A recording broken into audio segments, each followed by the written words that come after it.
אילת היא עיר מבודדת, לכן יש בה תשתית מושלמת של שירותים. מחלקה מיוחדת עוסקת בנושא התיירות. לציון מיוחד ראויה ללא ספק השלמת בנייתה של תחנת הכבאים החדשה, המצוידת במיטב האמצעים המודרניים.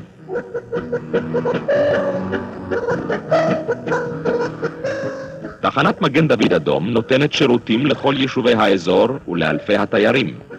כל המוסדות הרפואיים בשכונות העיר מופעלים על ידי מרכז השירותים הרפואיים בבית החולים יוספטל, והוא מהווה מערכת עצמאית לחלוטין. בכל שכונות העיר קיימות תחנות טיפת חלב. באילת משפחות צעירות רבות, והטיפול בדור ההמשך חייב להתחיל מהיום הראשון. זהו דור העתיד אשר יקבע את פניה של אילת בשנות ה-2000. פעילות הדרכתית רבה על ידי אנשי מקצוע מנוסים.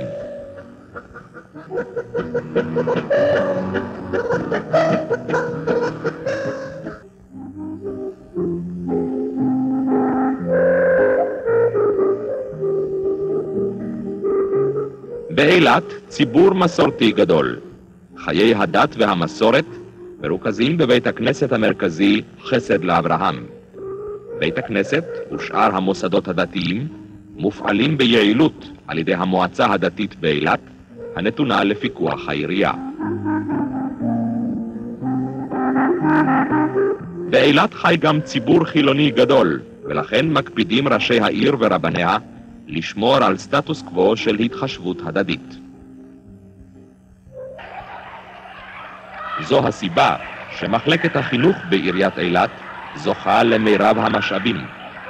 לגילאים צעירים פותחה מערכת מעולה של מעונות יום וגנים הפרוסה על פני כל העיר בכל שכונה ושכונה. הגננות כולן מוסמכות. דגש רב מושם על טיפוח הדור הצעיר, תושבי העתיד. בית הספר עציון גבר הינו דוגמה לאיכות מוסדות החינוך בעיר. משוכלל, מודרני ומצויד כהלכה. מושם דגש רב על קשר עם ההורים, ויש להם אפשרות להיות מעורבים בתכנון לוח השיעורים ושימת דגשים מיוחדים בלימודים.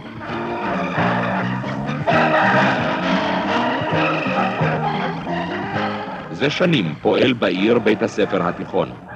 בגלל המצב המיוחד של אילת, מוטלת על כתפי המנהלים האחריות לספק לתלמידים את מירב האמצעים המודרניים. מחלקת המחשבים היא דוגמה לכך. דור העתיד מכין את עצמו למקצועות החדשים, אשר ברובם בעלי זיקה למחשבים ולטכנולוגיה מתקדמת. חלק גדול מבוגרי בית הספר ממשיך בלימודים באוניברסיטאות.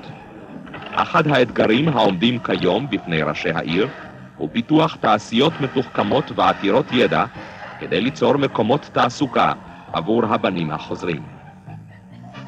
בית התרבות על שם פיליפ מורי, אשר נבנה על ידי ההסתדרות, היה המוסד התרבותי הראשון, ואחריו הוקמה רשת ענפה של מתנסים, בהם נערכת פעילות גדולה של מערכת החינוך המשלים. בספרייה עשרות אלפי כרכים וספרים.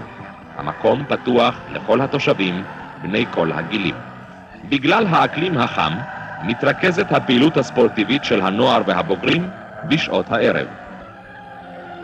ומעבר לחשיבותה הטבעית במערך הכלכלי, התעשייתי והתיירותי של המדינה, יש לה ייחוד משלה. יש המייחסים זאת לאופיים של הראשונים, אשר הטביעו את חותמם על כל הבאים להסתופף בשעריה. אילת, כל החי.